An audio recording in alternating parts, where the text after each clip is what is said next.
I'm Glenn Rawson, and welcome. Not that long ago, my son, Adam, asked me if I would go with him on what was being called a fathers and sons campout. Now, I was a little suspect of this, mostly because it was the middle of the winter, and other than Boy Scouts, who does this? But I didn't want to disappoint him, so I agreed to go. On the appointed evening, we loaded up. Now, I should have known what I was in for when I noticed a conspicuous lack of fathers in proportion to the boys. Well, we drove out to Antelope Island and set up camp in the snow. That night, as the sun went down and the coyotes began to howl all around, it was cold. Oh, it was really cold. The night seemed to be particularly dark and clear. We built fires for warmth and cooking, and the colder the night became, the more coveted became the warmth of the fire. And for the number of people that were there was not enough campfire.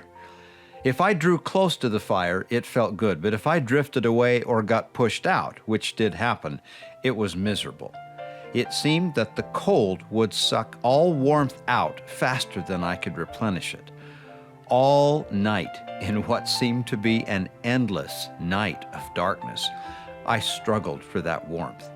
In the last 3 decades, I cannot remember being that cold for that long.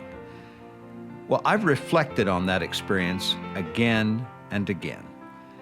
The Spirit of the Lord warms and comforts us like a fire. When we're close to it, we feel joy, peace, love, and certainty. We know God lives and Jesus is the Christ because it burns within us. But when we step away from that warmth, the fire cools, and all we're left with are memories of it. At that moment, we still know that fire is warm and comforting, but now that witness comes only from remembrance, not our current experience.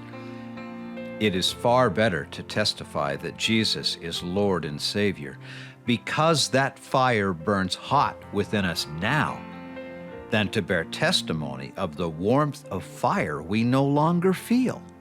Such testimony lacks power. As we would draw near unto the fire on a Subzero night, God grant us the wisdom and wherewithal to draw near unto Him in a Subzero world.